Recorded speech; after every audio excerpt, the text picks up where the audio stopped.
everybody, and welcome to your Top Think Tanks review. I am your host, Bryce Dolan.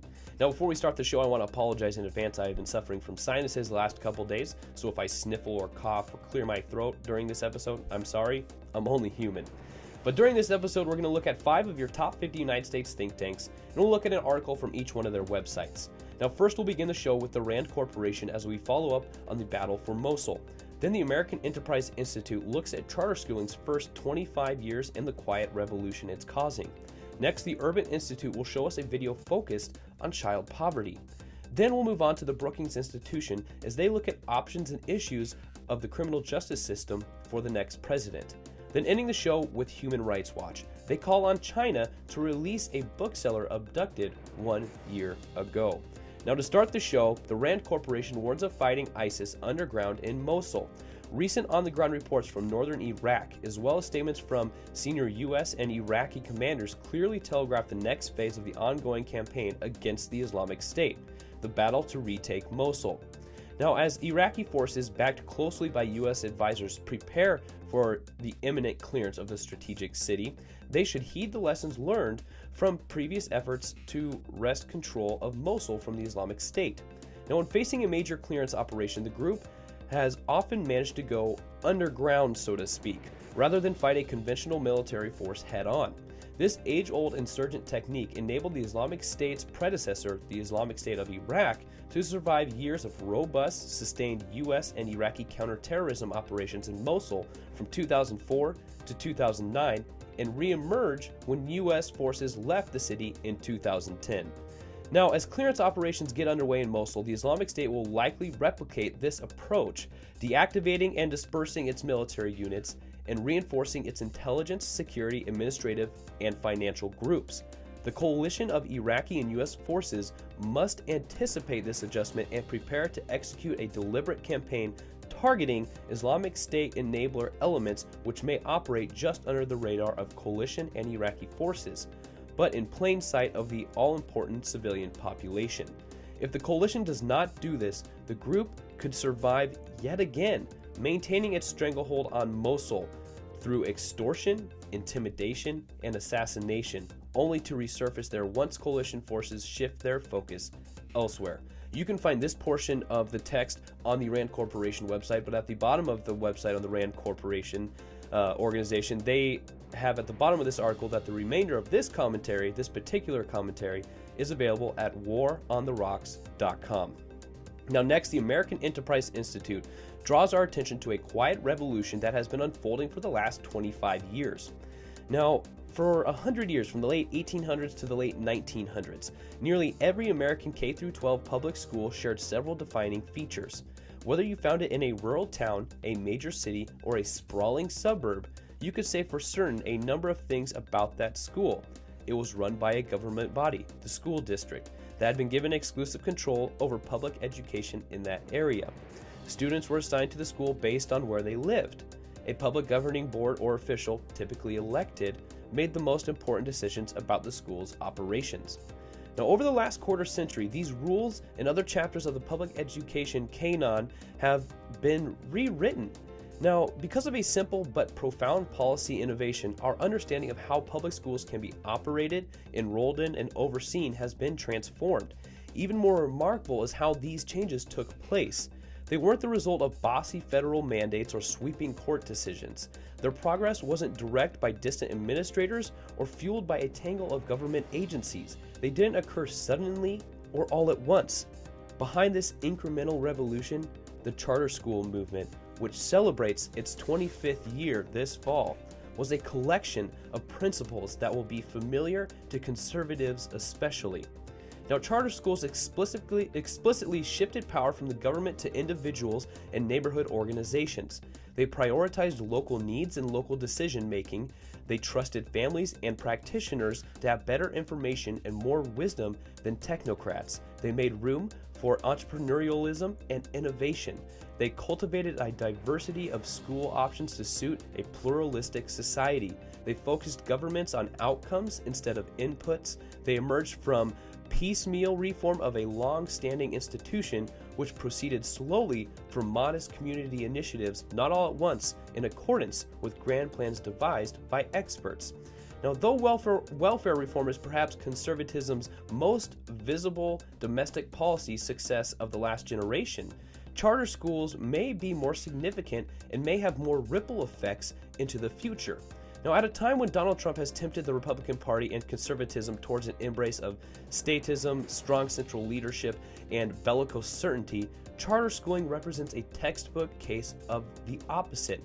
How individual empowerment and enlivened civil society and a modest skepticism about complex, centralized solutions can change lives for the better.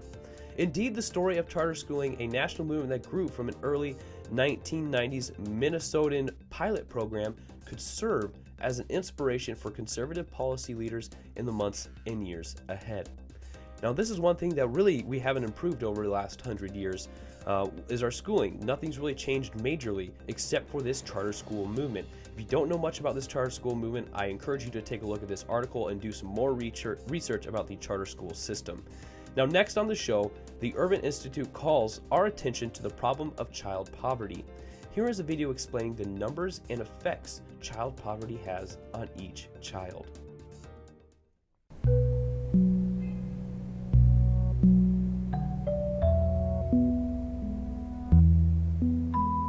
Hi, I'm Caroline Ratcliffe, Senior Fellow and Economist at the Urban Institute. Opportunity is the vital ingredient for success in America, but opportunities are not equal for all. This is especially true for children who are born into poverty. Roughly half of poor newborns will be persistently poor, meaning they will spend at least half of their childhood living below the poverty line. And the consequences can continue into adulthood. Persistently poor children are 23 times more likely than children who are never poor to spend half of their early adult years living below the poverty line. Looking at patterns over 4 decades, we can see that many American families are caught in a vicious circle that keeps them trapped in poverty generation after generation. The story goes something like this.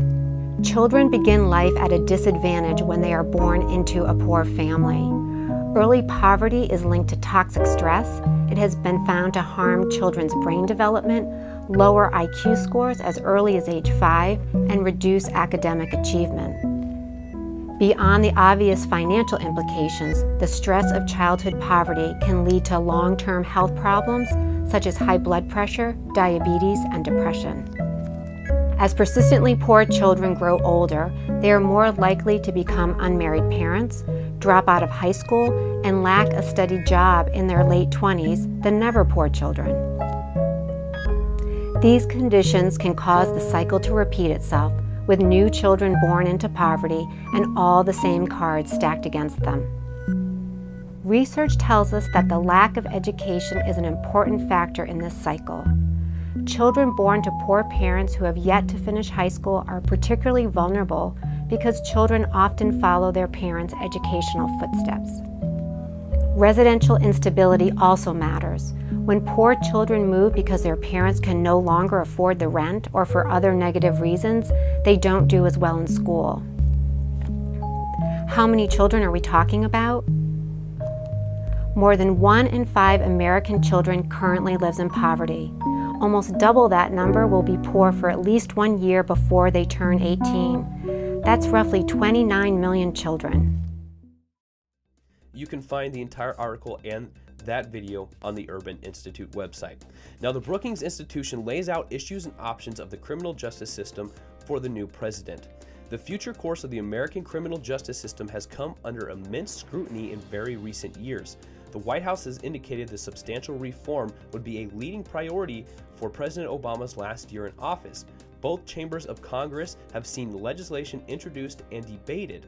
Americans across the country have turned their passionate attention to the issue, and the subject has been raised in all of the presidential and vice presidential debates thus far in the 2016 campaign. At times, however, the passions of both citizens and lawmakers on these issues are fueled by incomplete, inaccurate, and insufficient data. For that reason, Brookings set out to collect and compile the best substantiated data on critical elements of the criminal justice system and to provide an informed and common framework for understanding the state of the system today and the proposed reforms that will shape its future. Now, I'm not going to be able to cover all these findings on this Brookings report, but I encourage you, out of all the articles of this episode, please check out this article in its entirety. Despite recent speculation about a nationwide crime surge, crime rates are near the lowest levels seen in decades. From 1980 to 2012, the most recent year for which comprehensive nationwide data is available, there has been a 35% drop in the violent crime rate from 597 to 387 crimes per 1,000 citizens, and a 47% decrease in property crime rate. From 1980 to 2008, homicide rates declined for blacks as well as for whites, with a significant uptick and subsequent decline in the early 1990s. The rate in homicide victimization for whites declined 49%, and offense rates dropped 47%. That's 6.4 to 3.4 homicides per 100,000 citizens. Now, parallel to this trend, the rate of black homicide victimization declined 58%, from 37.6 to 19.6 homicides per 100,000 citizens, and offense rate declined 50%, from 49.8 to 24.7 per 100,000 citizens. Now, here's a statistic that might surprise you. Over the past 30 years, the United States prison population has increased by 340%. The incarcerated population is a function of the number of offenders admitted to and released from prison. For decades, the number of prisoners admitted greatly outpaced the number released, driving a surge in the population of incarcerated individuals at the local, state, and federal levels. Now, as of 2013, the latest year for which comprehensive nationwide data is available, like we said earlier, the United States incarcerated 2,220,300 individuals. Upon being released from prison, an individual faces legal barriers to employment, housing, and voting.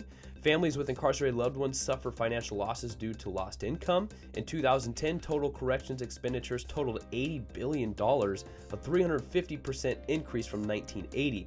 Consistent with the distribution of the prison population, the majority of the expenditure occurs at the local and state rather than the federal levels. Now, like I said, I encourage you, out of all the articles of this episode, please check out this one and its findings. It has some great statistics about the justice system, as that is a hot topic and a trending topic in today's society. If you want some facts that are legit, some facts that can be backed up by research, I encourage you, look at this article. Now, to end the show, Human Rights Watch calls on China to release a Swedish bookseller that was abducted 1 year ago. The Chinese government has provided little information about the enforced disappearances and detentions of Gui Minhai and 4 other bookseller colleagues in Thailand, Hong Kong, and China. A full year has gone by, yet all that's clear is that Chinese authorities have grossly violated the bookseller both within and outside China's borders, said Sophie Richardson, China director at Human Rights Watch. China's willingness to snatch people in Thailand and Hong Kong with the apparent involvement of their governments adds to the concerns. Now, Gui Minhai, who co-owns the Hong Kong Mighty Current Publishing House, which issues books about mainland political intrigues, went missing from Pattaya, Thailand on October 17, 2015. In mid-January, CCTV, China's state television network, broadcast a confession by Gui in which he said he had returned voluntarily to the mainland to face charges related to a 2003 drunk driving incident. Swedish diplomats have been allowed 2 brief visits with Gui. Neither his family nor the Swedish government has been informed of any formal charges against him, nor the formal place of his detention, rendering him forcibly disappeared. Enforced disappearances is something we have been talking quite a bit in a number of these shows. Now, following Gui's abduction in Thailand, 4 other staff members of the Causeway Bay bookstore owned by Mighty Current also went missing between October and December of 2015. One British national, Li Po, disappeared from Hong Kong. Although his travel documents remained in Hong Kong, Li later resurfaced in China saying that he had gone there voluntarily using his own methods in order to cooperate in judicial investigation. 3 other booksellers and Hong Kong residents were detained in the mainland. These booksellers have since been released. Only Guy remains detained in China. Now, a dozen governments have publicly condemned the Chinese government for the booksellers' case, including a 12-country joint statement delivered at the Human Rights Council in March, as well as a European Parliament resolution adopted in February. Although the booksellers' case has generated considerable condemnation from foreign governments, no one has imposed meaningful consequences on Beijing for its arbitrary arrests of foreign citizens, Richardson said. This failure to do so may only embolden the Chinese government. So the Chinese government went out to these people and just snatched them up to wherever they were and forcibly detained them, which, like we have been talking about, is definition for an enforced disappearance. Well, ladies and gentlemen, if you want to read up on any of these articles in their entirety, please visit their organization's websites. You can follow all the links. You can find all the links to these articles below in the description. Please subscribe to our YouTube channel, give us a like on Facebook, and follow us on Twitter. But thank you for watching, ladies and gentlemen. This was your Top Think Tanks review, and I was your host, Bryce Dolan.